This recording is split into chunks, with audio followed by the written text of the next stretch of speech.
Hello students, welcome to Prep Guru.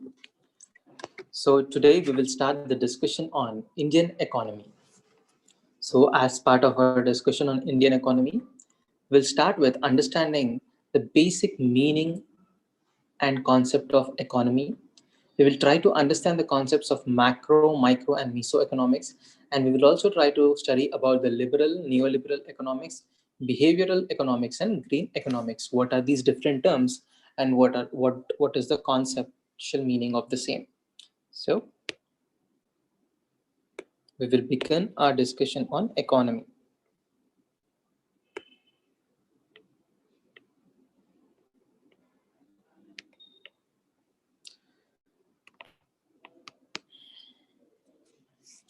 So what is economy? What is economy? We will start with trying to understand what is economy per se. Economy is a social activity. So social activity where people come together to produce, stock, distribute, trade, and facilitate consumption of goods and services. The entire activity is meant for the market, that is, for buying and selling.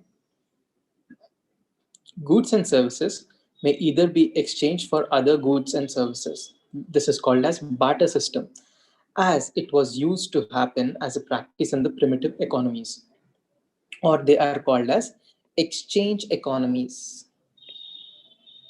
exchanged or barter economies. Okay, so they are exchanged in a primitive economies, or they are exchanged in modern economies for money, which is a practice adopted by the contemporary economies in the world. So earlier there was the barter system, but today you have monetary exchange economy. So number one, economy is a social activity where people come together to produce, stock, distribute, trade, and facilitate consumption of goods and services. Then let us try to understand economics as a discipline.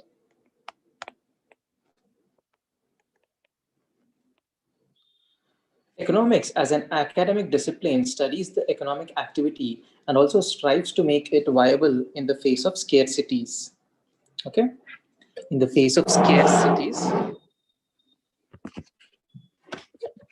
okay, it studies economic activity and also strives to make it viable in the face of scarcities.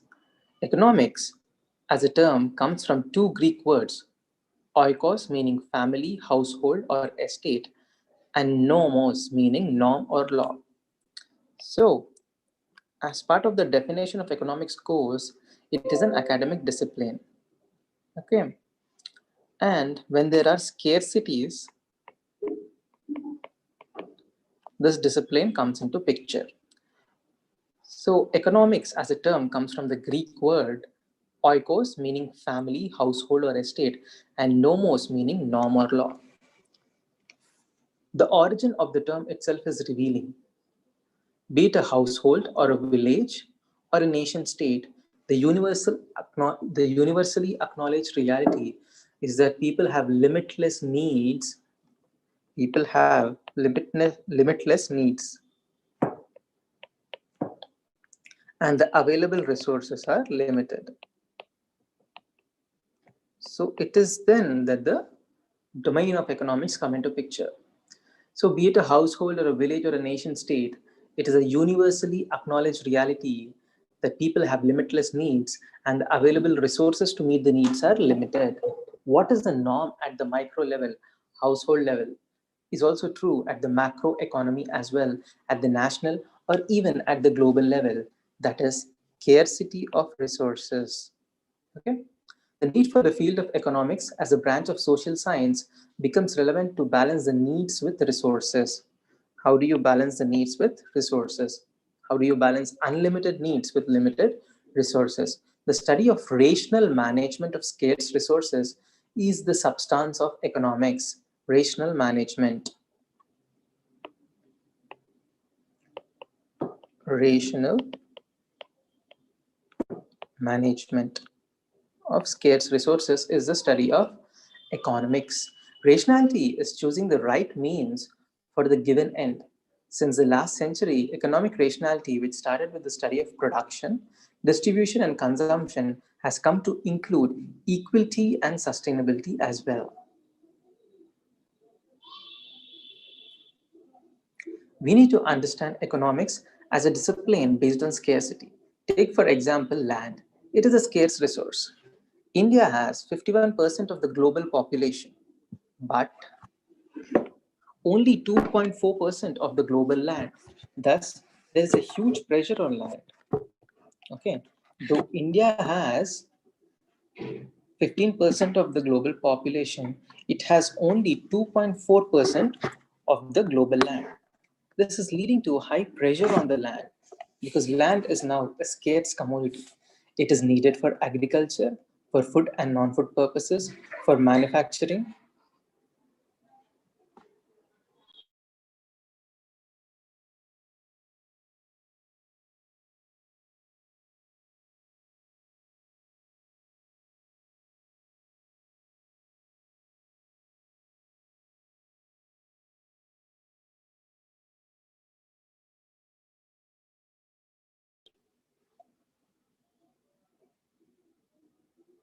So there's a huge pressure on land. It is needed for agriculture, manufacturing, forestry, residential purposes, and so on. There are many utilities of land. The task of economics is to arrive at optimal ways of prioritizing the use of such limited resources. Optimal way of prioritizing the use of such limited resources. The Land Acquisition and Rehabilitation and Resettlement Act of 2013 addresses the land claims of farmers, industrialists, and other sections in a balanced manner. Similarly, water, as you all know, is a scarce resource and is becoming even scarce. There are demands for agricultural, industrial, domestic, and other uses for water. How to apportion the existing amount of water among all these users is a public policy challenge tackled in the draft National Water Policy of 2012. Same is the purpose of the food security law. Being a welfare state, the government is committed to it, but there are many operational challenges relating to the quantity of food that can be given at concessional prices and the methods of distribution, and should it be through government outlets, by government departments, or by public private partnerships. Besides, the extent of food subsidy is also a critical matter as it impinges on government finances and influences the market prices. Economics is a field of study, draws from the experience within the country and from other countries, and advises on such public policy dilemmas.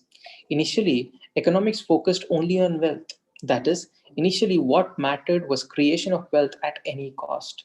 It did not interest economists to be sensitive to human dimension, the misery that ruthless economic exploitation had produced.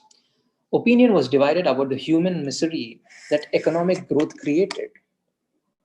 There was hue and cry about children being made to overwork and receive paltry payment for their work, the inhuman conditions of work, the squalor, and so on. At the same time, some justified it on the grounds that it gave comparative advantage in trade as it cuts down the cost of production. When there was a relative prosperity and government collected enough taxes and democratic dissent grew, welfare became the new concern of the discipline. The Kuznets curve shows that with economic growth in industrial democracies. So this Kuznets curve in the form of an inverted U,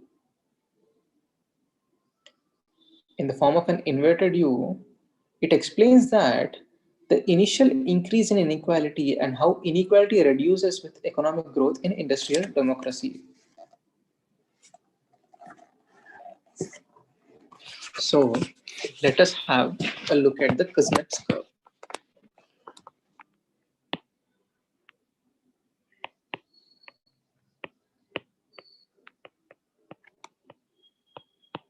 This is the Kuznets curve.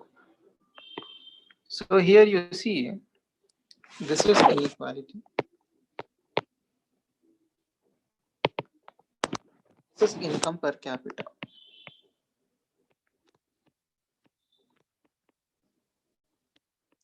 Sometimes these are questions that are asked in the prelims exam. What does the Kuznets curve signify? So the Kuznets curve, you see, it's in a inverted U form, where with the rising per capita income, the inequality is also rising. But after a period of time, with the rising per capita income, the inequalities are reducing.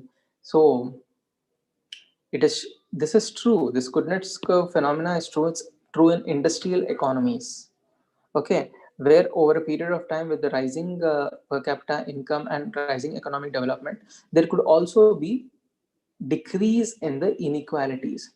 But empirical evidence in the developing and emerging economies shows otherwise. We will see why this happened and what are the consequences for the same in our later lectures.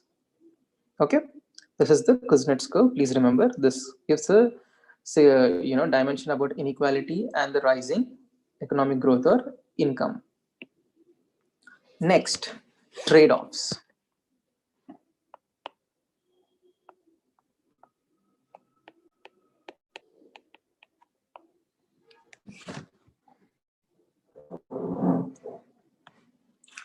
So, in the study of government policies, from the perspective of economics, there are trade-offs because scarcity of resources is the basic assumption of the discipline. Scarcity of resources.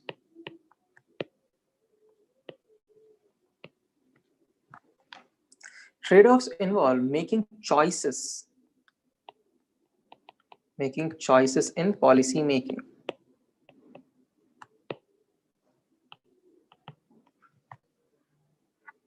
Wherein there is a compromise on one goal to achieve another goal. It is a way of balancing among desirable goals. Multiple examples can be given. The Reserve Bank of India aims at price stability, which is the overriding objective of its monetary policy, even as some growth is eroded. Okay, in the process, as it involves at times increase in the interest rates. We will understand these concepts in detail when we discuss further. So Reserve Bank of India sometimes indulges in price stability to control inflation or the price rise in the economy. It tries to increase the interest rate, but what is the trade-off for it? The growth, economic growth is eroded. The growth is decreased to a certain extent. Thus, a bit of growth is traded off for price stability. Similarly, government wants to give subsidies to the poor and the weak. It may mean more borrowings and thus some fiscal excesses. But poverty is addressed and thus political stability is gained. Thus, fiscal prudence may be traded off to some extent in pursuit of welfare. Similarly, public investment is crucial, and so is the need to limit government borrowings. Setting the right level of balance between the two involves a trade-off. The Fiscal Responsibility and Budget Management Act laid down 3% of annual central government borrowing, whereby infrastructure investment is facilitated even as government finances are partly strained. In the land acquisition law, the compensation for the landowners is increased to balance the interests of the farmers and industrialists. Investment may be moderate in the process, but social justice gets addressed. Land is to be acquired for manufacturing, and the consent of the landowner may be conditionally dispensed with public interest. That is the trade-off. See, we have seen that the Land Acquisition and Resettlement Bill or the Resettlement Act sought to balance the interests of the landowners, farmers, and the industrialists. So the compensation for the landowners is increased so as to balance the interests of the farmers and the industrialists. Investment may be moderate in the process, but social justice gets addressed. Land is to be acquired for the manufacturing, and consent of the landowner may be conditionally dispensed with public interest. That is the trade-off. You see how the balance is sought between public interest as well as the economic growth, between welfare and economic development. So these are some of the dimensions that the policymakers need to take, some of the trade-offs that the policymakers need to take because of the scarcity of resources. These are the choices of policy making. Then let us look at opportunity cost.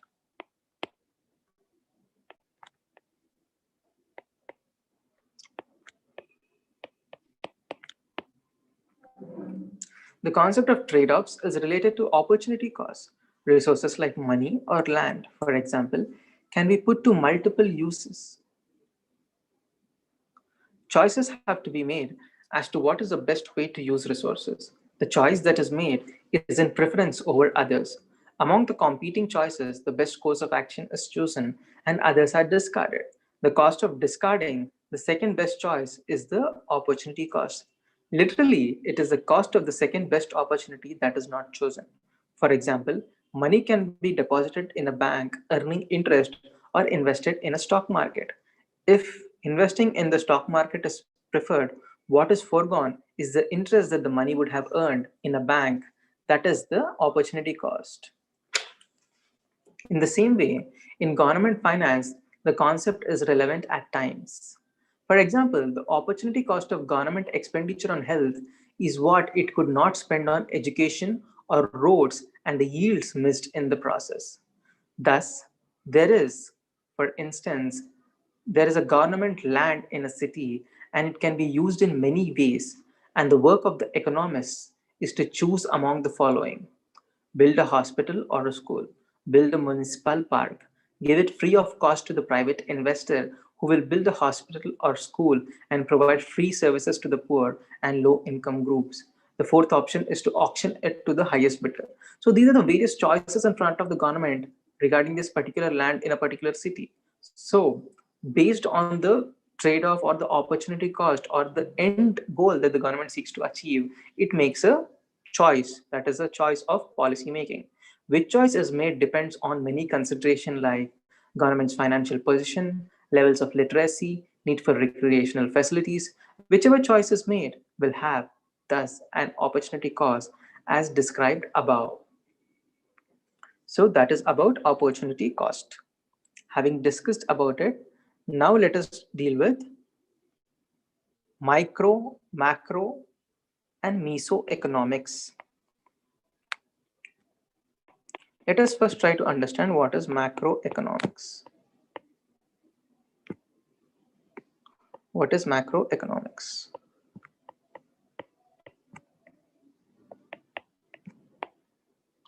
Macroeconomics deals with the entire economy of a given unit.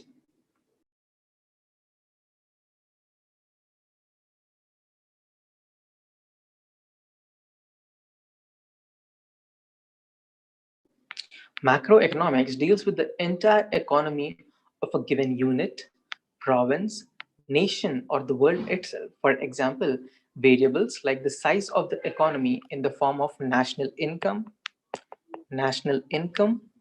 economic growth, inflation, employment, foreign trade, poverty, inequality are the phenomena that characterize the economy as a whole, though with local variations. When you're talking about the employment rate in the country, the level of foreign trade, the poverty rate, the inequalities in the country, these are macroeconomic variables. Microeconomics, on the other hand, what is microeconomics? Microeconomics, on the other hand, studies the units of the economy and the behavior of consumers, sellers, and business firms.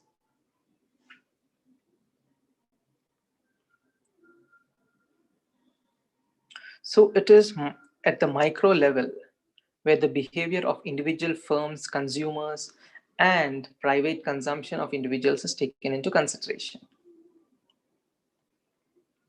The two belong to the same economic system and influence each other.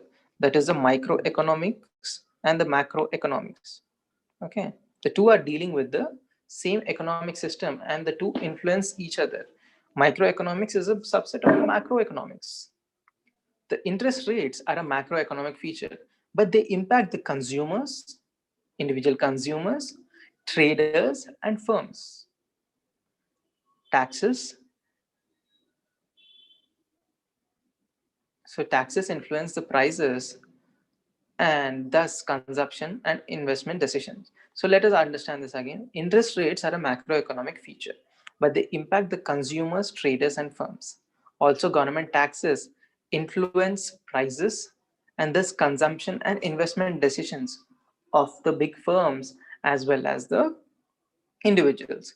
The consumers and business confidence depends on the state of the economy. Consumer confidence or sentiment is the optimism of the consumer about the economy and their financial position. If they are confident, it is reflected in the purchases and sales, and thus economic growth is guaranteed. Similarly, business confidence helps in investment and growth picking up. Thus, micro and macroeconomic factors feed each other. I hope you understood this concept, like how interest rates, though a macroeconomic feature, have an impact on the consumers and firms. Taxes also influence private consumption and investment decisions. Consumer and business confidence depends on the state of the economy.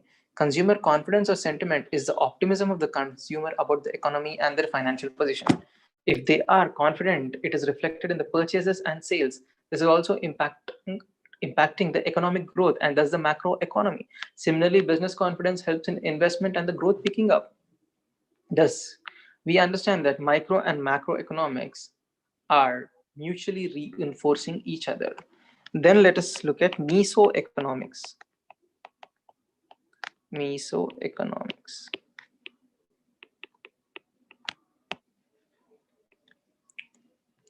Mesoeconomics studies the intermediate level of economic organization in between the micro and the macroeconomics, like the study of the sector of economics like automobile sector, infrastructure sector, may be considered mesoeconomics, while the study of each unit like the automobile sector or the infrastructure sector per se fall under microeconomics.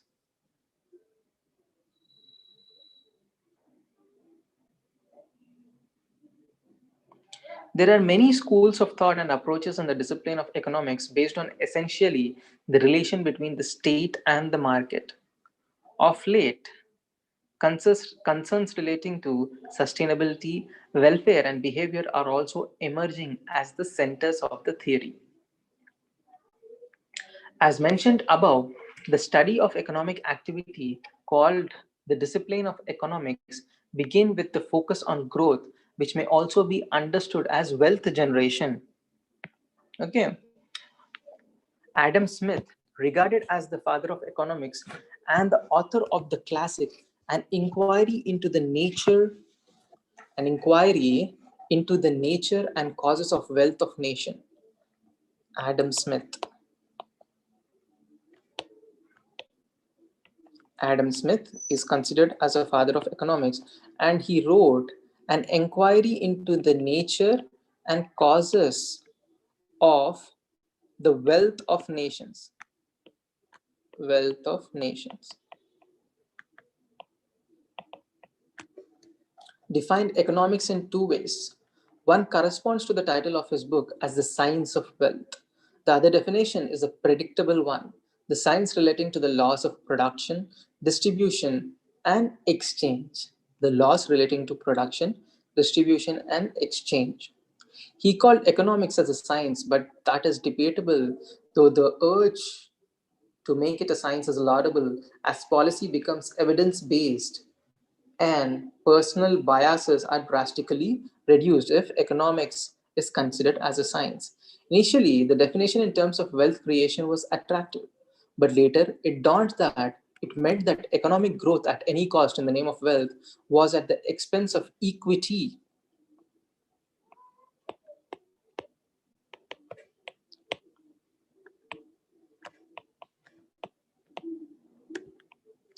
Was at the cost of equity. Okay. And the social groups that did not participate in the market economy were seen as liabilities. For example, women, children, and old people. Okay.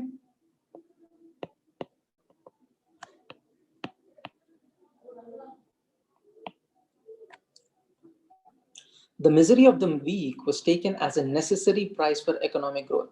Such a perspective being unconscionable in democratic terms, underwent evolution with markets with a human face opinion.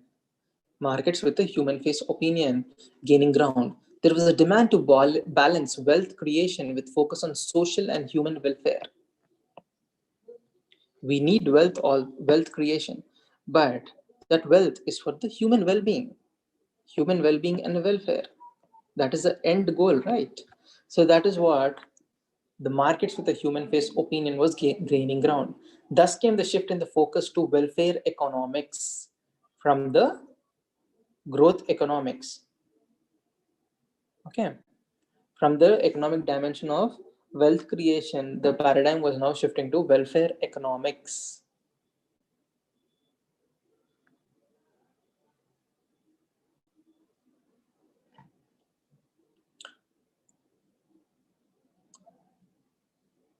Wherein growth should be accompanied with equity was the fundamental motto of this.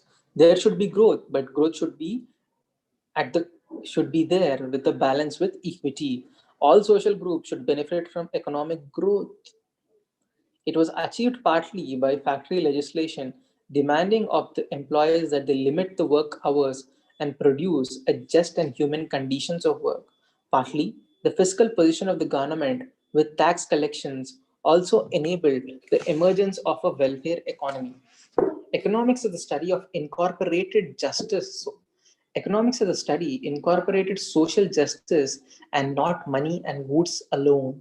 As the production process evolved and as more problems cropped up, the discipline expanded, thus bringing within its fold the need to balance growth with human development, environment sustainability, human happiness, and so on, as we will see ahead.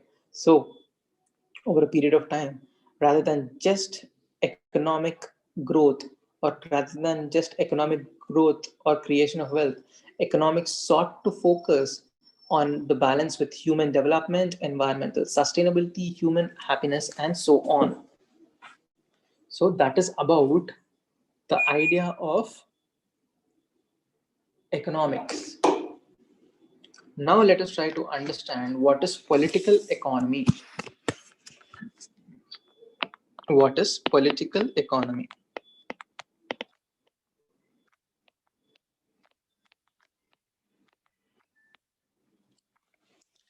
We need to understand another approach to the study of economic activities. That is the school of political economy. Its position is that politics and economics need to be studied together so as to understand why public, that is the government policy, takes a particular direction. For example, land reforms are a political decision for redistributive justice. Land reforms is a political decision for redistributive justice.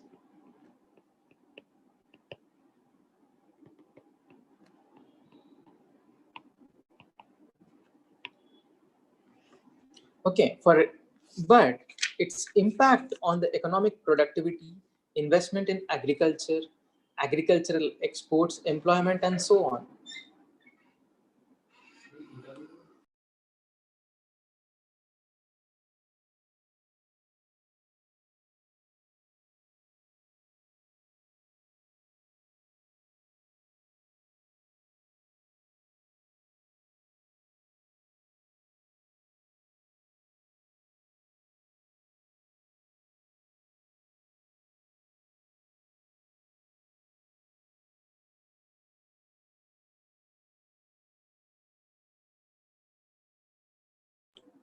So, this land reforms could be a political decision for redistributive justice, but its impact is on the economic productivity, investment in agriculture, agricultural exports, employment, and so on.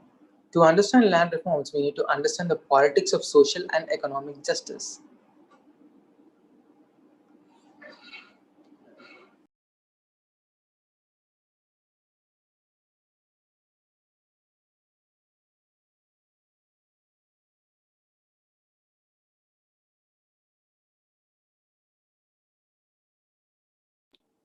In China, a political party, the Communist Party of China, decides how the economy is to be structured.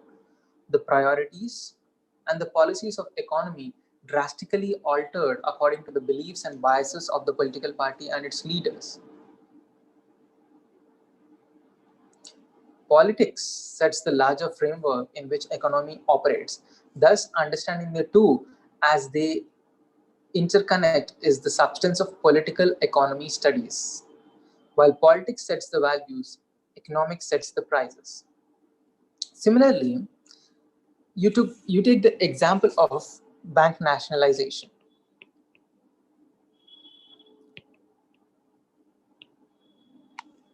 Take the example of bank nationalization.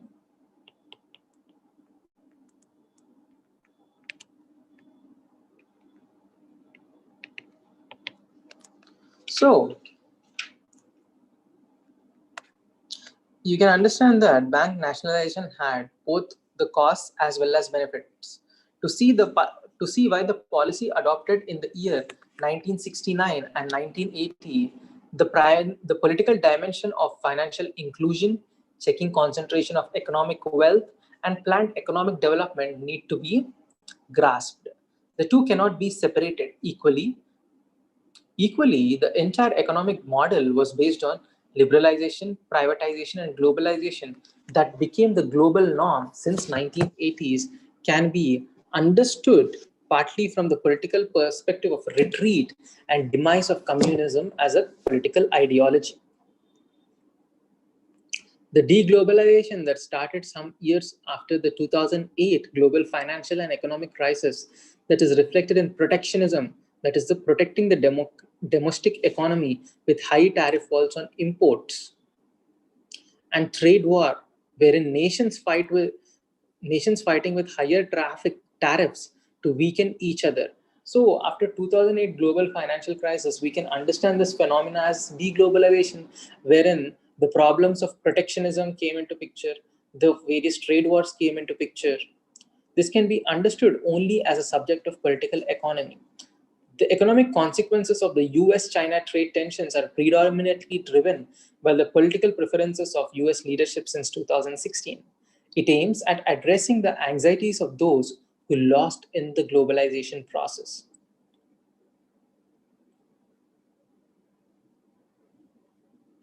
Like workers who lost their jobs in the process of globalization. Thus, it is a political response to the popular demands expressed as economic policies. If we take the example of demonetization that took place in India in the year 2016, the entire process of choosing to embark on it was a political choice aimed at eliminating black money and enforcing fiscal laws strictly.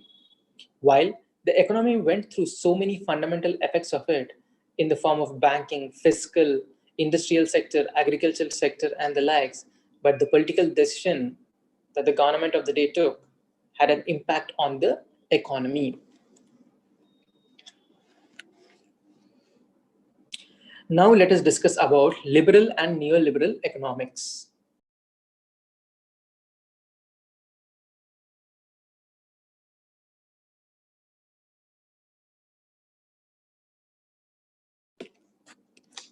So let us discuss about liberal and neoliberal economics.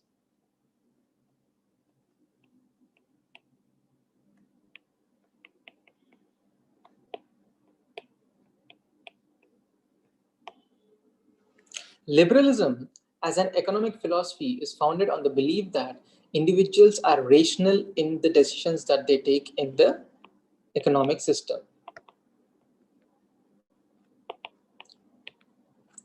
It believes that individuals have the rationality to take sound economic decisions. Producers make goods and services that are in demand. Consumers spend their money to realize maximum value for it.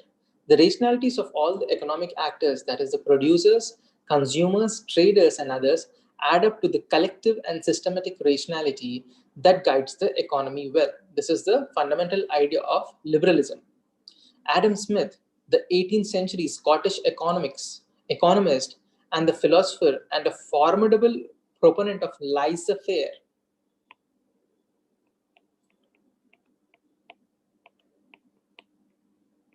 laissez-faire policies, in his first book, The Theory of Moral Sentiments, Adam Smith, who wrote The Wealth of Nations, also wrote The Theory of Moral Sentiments.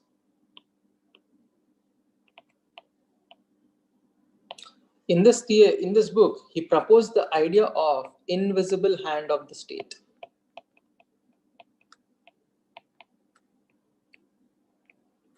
Invisible hand, which means the unintended social benefits and public good produced by the individuals acting in their own self-interest.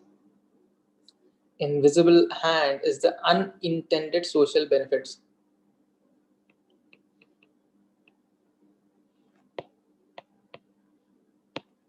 Unintended social benefits and public good produced by individuals acting in their own self-interest. Though they are acting in their own self-interest in a rational manner, it is producing what you call as social benefits and public good.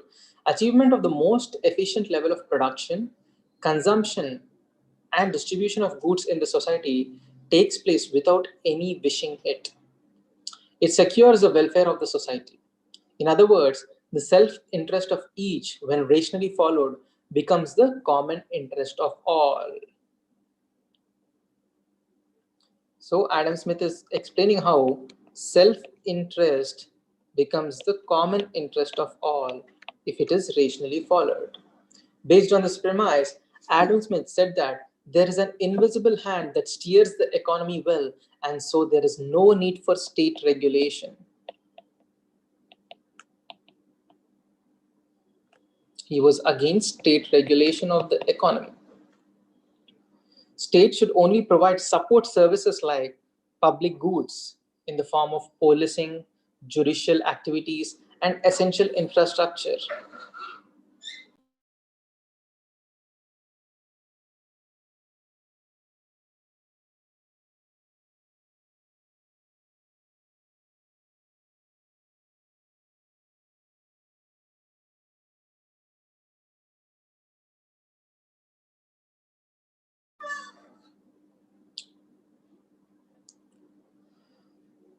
So, based on this premise, Adam Smith said that there is an invisible hand that steers the economy well, so there is no need for state regulation. States should only provide basic services like public goods of policing, judiciary, essential services, etc. With this concept, Adam Smith answered the critics of capitalism that it could lead to lack of stability and neglect of welfare. However, there were many crises in capitalism since then, and also a great amount of misery and inequality that the theory of invisible hand may not be able to explain. The euphoria in markets that it is based on the principle of laissez-faire, that is a French term that literally means let people do as they choose. It stands for minimum government controls by way of laws and regulations in the economic transactions, did not find justification in decades that followed the Industrial Revolution and the mid 18th century. Thus, the central premises of the liberal school were individual economic actors.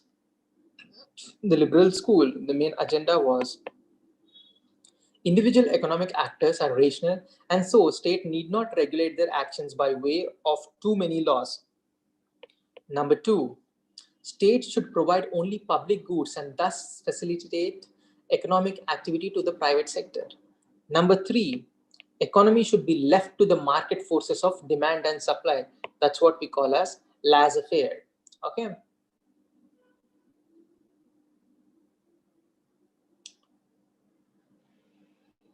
So thus, we can understand that liberalism as a philosophy suffers from many infirmities. Number one, rationality of the producer is to maximize profit, and if human misery and steep economic inequality and environment degradation result from it, liberals after Adam Smith had no answer. So, in this idea of profit maximization, the larger goals of sustainability, environmental degradation, economic inequality, human misery were not taken into consideration because man only wants to produce for maximization of profit. Market failure also is a relevant issue. Market failure is defined as an inefficient distribution of goods and services in the free market, which has negative implication for the vast pockets of society and geographies. Market failure is the inefficient distribution of goods and services in the free market, which has negative implements on major sections of the society and major regions in a country. So this will lead to inequalities because of the inefficient distribution.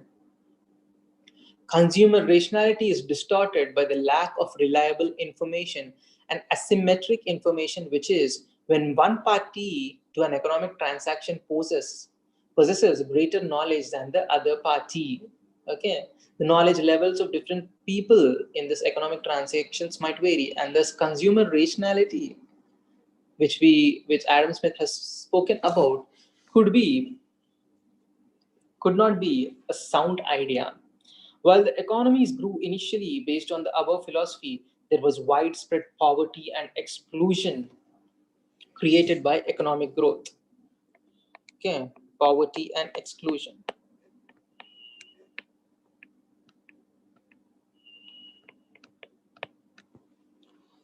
As a reaction, thus, the welfare and socialist schools of economics emerged. As a reaction to capitalism and the free market laissez-faire policy, welfare and socialist school of economic growth had emerged. However, by the late 20th century, liberalism found renewed favor with the world after all the other models of growth showed their inadequacies, as we will see ahead. The return of liberalism late last century is known as neoliberalism.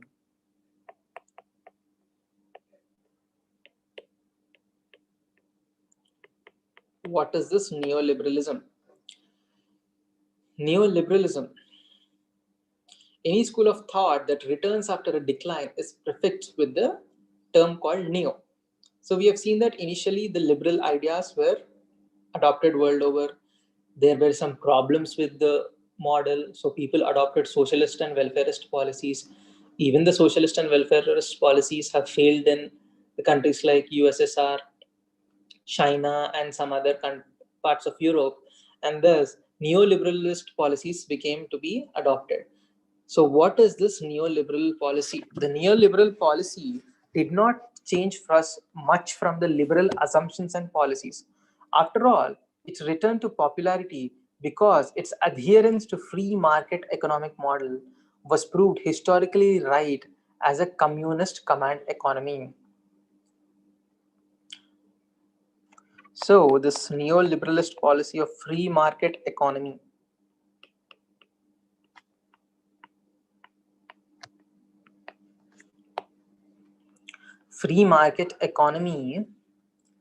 was proved historically right as communist command economy. The state commands the economy in its decisions, with state ownership did not yield long-term growth. Communist or central command economy or state controlled economy did not yield considerable long-term growth and proved to be antithetical to innovation and entrepreneurship, where state controls all the economic decisions, all the ownership of material resources of production are with the control of the state. It killed innovation and entrepreneurial capabilities, and also it did not yield long-term economic growth. The neoliberals championed as earlier for withdrawal of state from economic activities. Thus, the phenomena of globalization, privatization, and price deregularization came into force. It is summarized by saying that the government is best when it governs the least. Also note that Margaret Thatcher, who was the British Prime Minister between the years 1979 to 1990, privatized many government industries and utilities like steel, railways, airways, airports, gas, electricity, telecom, and water. Also, Donald Trump, the American president, discarded the Obamacare health insurance program and cut down the corporate tax rate steeply are thus two typical examples of neoliberal preferences. Neoliberalism is the same as Washington Consensus. Washington Consensus. The free market approach of the IMF and other institutions, individualism, competition, economic rationality, and efficiency are its basic values. India's economic reforms since the year 1991 are largely centered around neoliberal policies and Washington Consensus. While supporters of neoliberal schools cite the above advantages, critics hold that inclusivity suffers because of the neoliberal policies. Inequality sharpens. Public services will be neglected and even rolled back. Education and health, when privatized, will harm the public interest. Environmental degradation could deteriorate as profiteering and growth at any cost may become the motive, and so on. These are the critics of the neoliberal policies. The economic crisis created by the COVID-19 pandemic in the year 2020 questioned the premise of the neoliberal economic premise that states should retreat from the social investments and welfare interventions and leave it to the market. It is the widespread belief, even among the liberals, that state thus has an important social role to play in building up of human capital. Okay. Now we will discuss about Keynesian economics.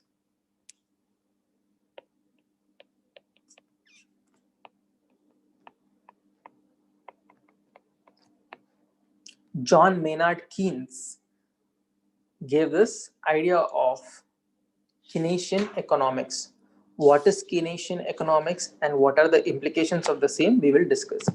It is essentially believed that this Keynesian economy believes that in the liberal economic principles, it is accepting to the liberal economic principles of free market approach, individualism, competition, economic rationality, and efficiency, but distinguishes itself from the liberalist phenomena by its prescription of stimulus, fiscal stimulus. Stimulus when the economy slows down relatively or dramatically or stops growing or goes into negative mode of degrowth. The Keynesian solution is known as pump priming. Pump priming. So whenever there is low growth in the economy, whenever there is negative growth or economic growth slows down drastically, there's a need for pump priming in the economy, which means government should borrow and spend on infrastructure and other core economic activity that leads to more investment by the private sector, and thus public and private sector investment converge to create employment, demand, and business as a whole. Employment is created, demand is satiated, and the business cycles are improved. For example, the Bharatmala project for national highways and the Pradhan Mantri Gram Sadak Yojana are some examples of how the government spending on the social infrastructure and the physical infrastructure will lead to overall stimulus in the economy and improve the economic conditions in the form of employment generation, creation of demand, and also improvement in the business environment. Also, according to Keynesian economics, the central bank should reduce the interest rates and make more money available to the consumers and thus investors also, and thus this will create more demand, and when there is more demand, there is more supply has to be done by the economic activities, and the economic activity will be reignited again, and this will ultimately lead to better economic growth. It is a time-tested solution for general macroeconomic slowdown. It was tried successfully across the world, including India in the aftermath of the global economic crisis and the deep recession that lasted for a few years since the year 2008. Having discussed about liberalism, neoliberalism, Keynesian economics, we will now discuss about socialist and communist economics, Nehruvian economics, Gandhian economics, developmental economics, state capitalism or Beijing consensus, mercantilism, and behavioral economics in few minutes.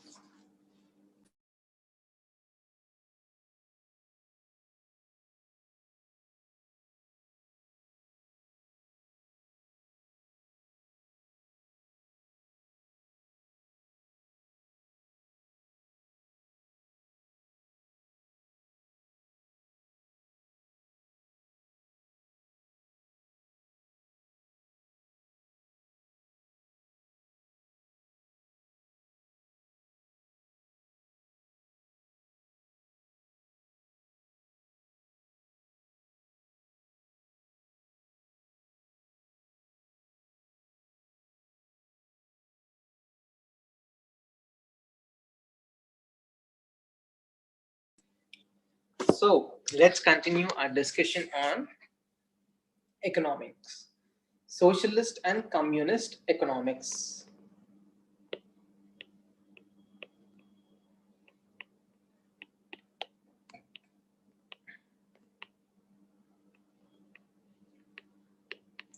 Let us try to understand these terms. Communist economics is a complete ownership of the national economy in government hands. Government is the sole ownership of the national economy, and there is no room for private property.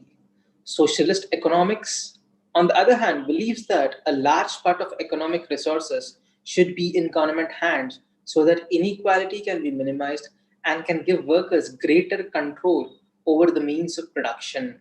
So, socialism believes that major economic resources should be in government hands for the fulfillment of inequality minimization and to give a greater control for the workers over the means of production. It comes in many forms, namely Nehruvian socialism, where there is public and private sector coexisting and complementing each other. That is called as mixed economy or the Nehruvian economics. An extreme form of socialist economics is communist control, where there is complete government control. There is no private property. For example, Soviet economy and China under Mao Zedong between the years 1893 to 1976 adopted this communist model of economic growth.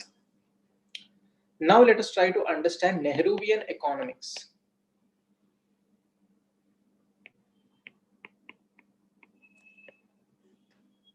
It is a subset of socialist economics. It is the thought of Jawaharlal Nehru, who lived between the years 1889 to 1964, who was the first Prime Minister of India. It rests on state ownership of the basic parts of economy like infrastructure,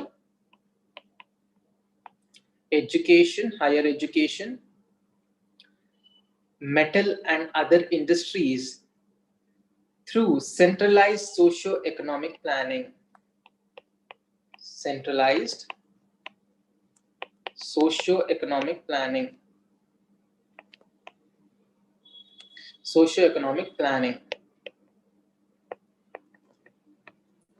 So, it believes on state ownership of basic sectors of the economy through centralized socio-economic planning. India adopted Nehruvian socialism for a variety of reasons. The reasons could be the Soviet Russia showed that it could be an expeditious way of achieving equitable growth. Number two, Nehru personally believed in the values of welfare state and equity. Number three, given the historical circumstances in which it emerged, self-reliance in economic growth seemed relevant for India. Number five, India lacked any significant private sector on the eve of independence because of the British exploitation and because of the existence of British administration. There was hardly any private sector existent in India at the time of Indian independence. So the Indian government or the Indian state took upon itself the responsibility of participating in the economic activities so as to provide for the overall economic growth, progress, and well-being of the country. Now let us try to understand Gandhian economics. Gandhian economics. It is a set of ideas that Mahatma Gandhi, who lived between the years 1869 to 1948, propounded for economic management and distribution. It is a unique socialist, it has a unique socialist content. Gandhian socialism is not centered around state politics, but it is centered around a decentralized growth of economy, decentralized mode of economy.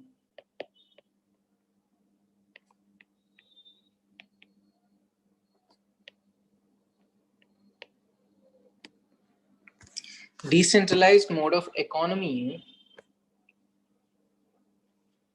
based on full participation of adult labor and certain moral prescriptions. Okay, Mahatma Gandhi questioned the scarcity assumption when he said, Earth provides enough to satisfy every man's need, but not for every man's greed. Gandhian socialism and his economic thought is based on small scale and locally oriented production, using local resources and meeting local needs so that employment opportunities are made available everywhere and to everyone, promoting the ideal of Sarvodaya, the welfare of all.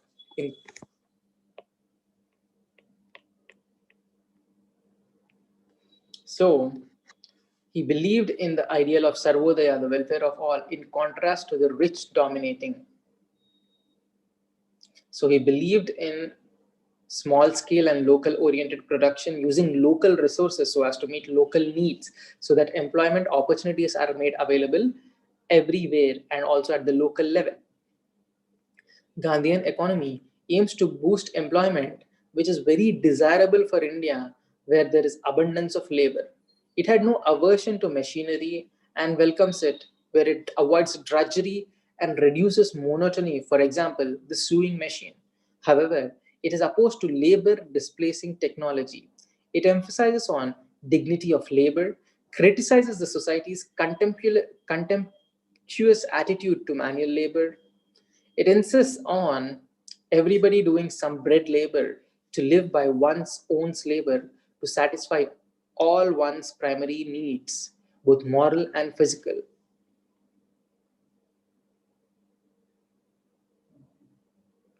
This is an idea that Gandhi borrowed from Leo Tolstoy and John Ruskin. Another principle of Gandhian economics is trusteeship.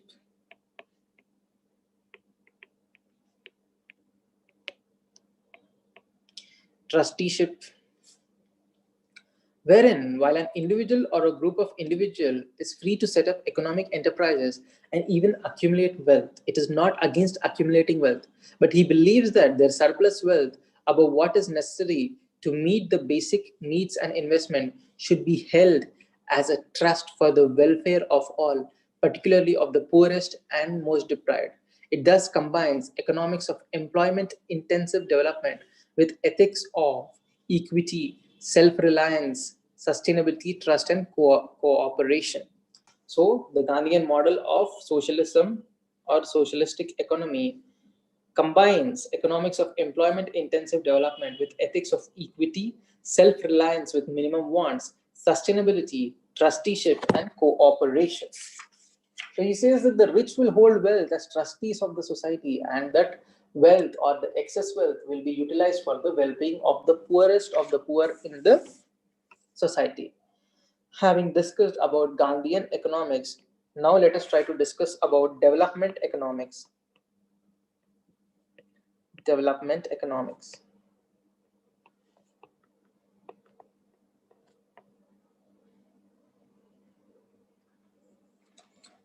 What is this development economics? After the World War II, many countries were decolonized. Their economies were distorted by the imperialists.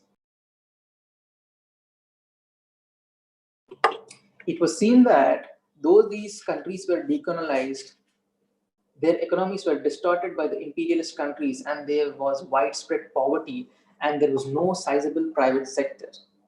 The traditional schools of economics did not have answers to them in a manner that combined democratic values with equitable economic growth. So there was a need to balance democratic values with equitable economic growth. These poor countries were the focus of School of Developmental Economics. Developmental economics looked at the policies and institutions that raise per capita income for all. Their concern was not only the challenge of promoting economic growth and structural change from agriculture to industry to services, but also improving the well being of the population as a whole through focus on health, education, and employment. Whether through public or private channels or through a blend of both through public-private partnership. So the focus was on economic growth, the growth and structural change in the economy, at the same time the well-being of the people by focus on health, education, and employment. The most prominent contemporary developmental economists are Nobel laureates Amartya Sen, Joseph Stiglitz, and also John Dries, and Jeffrey Sachs. So these are some of the scholars who promote developmental economics, which is especially important for the emerging economies and the less developed economies. Then let us discuss about state capitalism or Beijing consensus. State capitalism.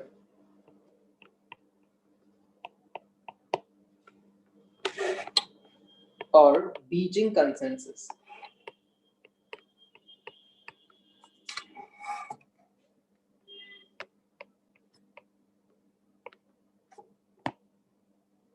What is this? There are many ways of understanding state capitalism. One is that the state owns large businesses itself and they coexist with the private sector. Major part of the economic activities are owned by the state, and also there is existence of private sector. It is the simplest model, which is called a mixed economy. Mixed economy. We have discussed that this is also one of the models proposed by Jawaharlal Nehru. Okay, it is also called as mixed economic model, as we find it in India. State capitalism in China is different. This is a form of market economy.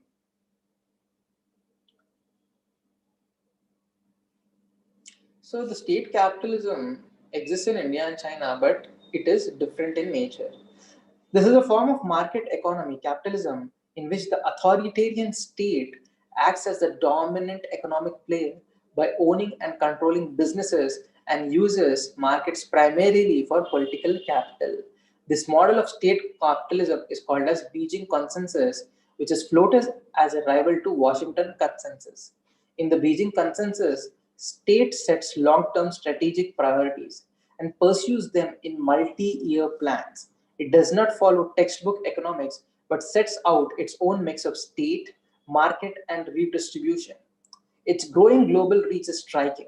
Officially, it is called socialism with Chinese characteristics, but critics call it capitalism with Chinese characteristics. The state capitalism also describes a system in which the state intervenes in the economy to protect and advance the interests of large-scale businesses. For example, the bailouts that the large companies received from the US government after the Lehman crisis in the year 2008, when their survival was in question. So this is how state capitalism or Beijing consensus is evolving as a paradigm in world economics. Now let us try to understand what is mercantilism.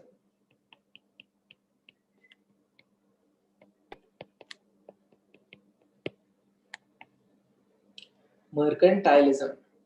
Mercantile school advocates that government should make policies for maximizing net exports. Net exports, because the best way of ensuring a country's prosperity is by promoting exports, is what is the idea of mercantilis. It will lead to foreign exchange reserve buildup. It will lead to forex reserve buildup. When you are exporting, you will earn forex currency. So automatically your foreign exchange reserves will build up, which will have humongous benefits by way of foreign investments, acquisitions, loans that are commercially viable or attractive, and likewise. The reserves can be used to manipulate the currency as well as to give further advantage to foreign trade. In the last century, mercantilists believed that the country with huge gold reserves could dominate the world. In the present economic global order, it is the accumulation of foreign currency that is the biggest advantage, as gold is limited in quantity. It dominated European economic thought and policy. For, See, this idea of mercantilism dominated European economic and policy thought between the 16th and 18th century, and that was one of the reason for Europeans like British expanding their territories and British colonization, like how they colonized India, how they exploited India, how there was economic drain of wealth of India. There are two models of mercantilism that we see separately. China followed mercantilist policies and shifted global trade balance in its favor by exporting to the whole world, by putting up huge economies of scale for global supply since the year 1980s. See, now let us try to understand the two models of mercantilism. China followed mercantilist policies and shifted global trade balance in its favor by more exports to the whole world, by putting up huge economies of scale for global supply since the 1980s. But it did not have to follow import substitution policies that are associated with mercantilism. Import substitution means using domestically produced goods instead of importing the same. It needed imports to make its exports. Its single focus was on export-oriented economic growth, for which it liberally allowed multinational companies into its economy who are encouraged to export. Chinese companies came up in competition and started exporting. Another example is trade policies followed by the US under President Donald Trump. He wants the US trade deficit to be cut with the rest of the world. His mercantilism is based on waging trade wars with all the major trading partners of the US. It includes imposition of relatively high tariff walls on imports, renegotiating long-standing trade agreements like the NAFTA, North American Free Trade Agreement, in favor of the US, applying bilateral pressure through state dominance to open up markets for American exports is another aspect of it. Also, making the work of multilateral trade body like the World Trade Organization difficult by weakening its dispute settlement process. Invocation of national security clauses in an unprecedented manner in the WTO to resort to high import duty. Besides, it involves barring human capital from abroad by tightening the immigration norms. So these are some of the mercantilist policies adopted by the regime of Donald Trump, and it is in variance with the Chinese mercantilist policy. So if you see, China adopted mercantilist policy for export-led economic growth, but it did not limit or it did not indulge in import substitution, whereas the US under Donald Trump indulged in import substitution and protectionism to an extent. Then let us try to look at behavioral economics. Let us try to understand what is behavioral economics.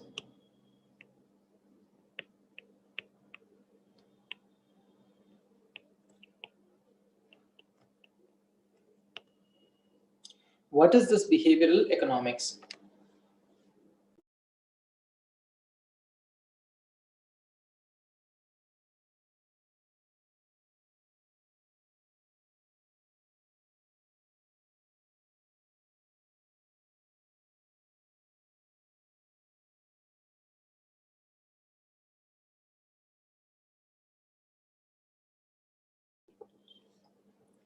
Behavioral economics is a multidisciplinary study and application that uses findings from various fields of study to understand economic behavior of people and influence the same.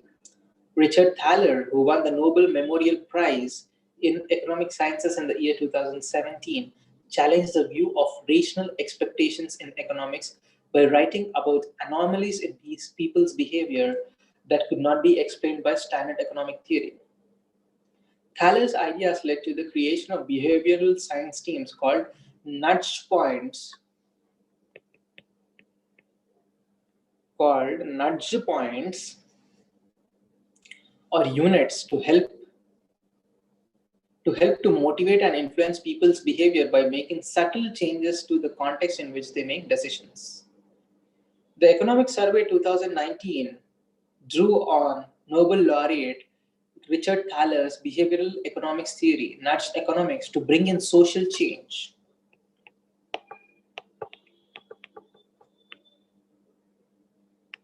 Social change through better implementation of schemes such as Swachh Bharat Mission, Jan Dhan Yojana, and Beti Bachao, Beti Padhao for gender equality. A healthy India, savings, tax compliance, subsidy enjoyment, and credit discipline. So these were some of the ideas that the Economic Survey 2019 proposed, wherein economic theory or the nudge economics was to be used to bring in social change. Nudges or behavioral science teams can make a significant difference to micro and macroeconomy. It can improve savings, make people comply with tax laws, help people formalize their businesses, adopt cleanliness, volunteer social work for health or education or traffic management, etc.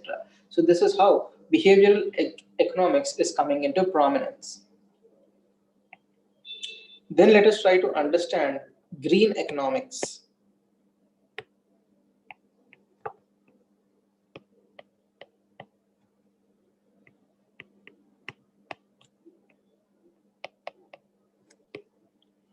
Economic growth was accompanied by environmental costs in the form of pollution. Economic growth, as we know, was accompanied by environmental cost.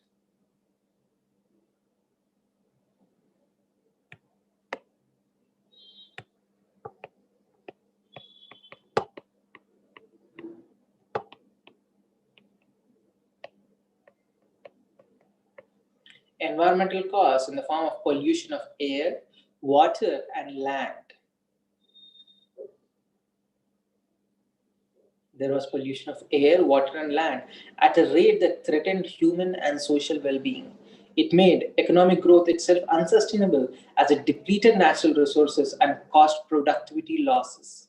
The School of Economics that alerts us about sustainability issues and advocates harmonious interaction between humans and nature and attempts to reconcile the two is the School of Green Economics. Examples are in agriculture. For example, Green Revolution in India that degraded land by overdrawing water from the underground. Irrigation, where the improper mix of small and big dams led to environmental degradation by cutting off forests.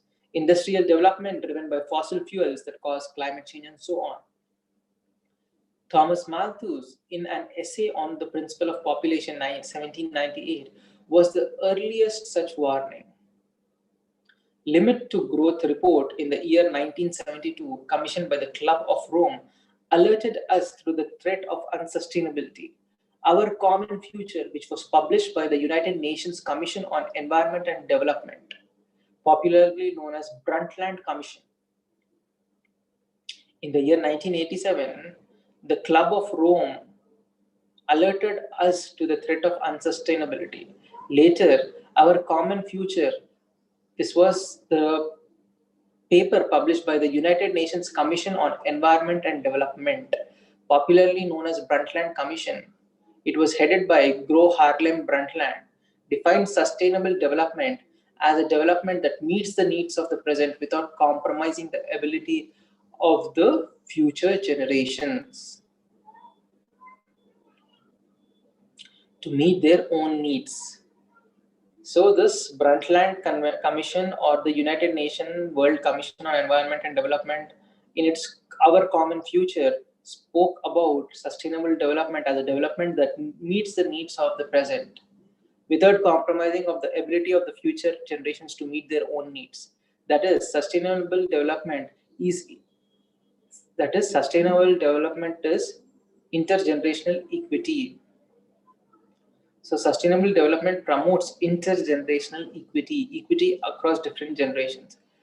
William Nordhaus was one of the laureates of the 2018 Nobel Memorial Prize in Economic Sciences for integrating climate change into the long-run macroeconomic analysis.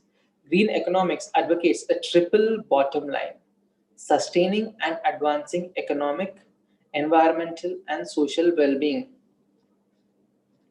Economic, environmental, and social well-being. It is the basic agenda of green economics: economic, environmental, and social well-being. The new indices of measuring growth have been developed to promote green economy, namely green GDP, social progress index, and environmental performance index are some of the examples. The Millennium Development Goals and the Sustainable Development Goals are also advocates of green economies.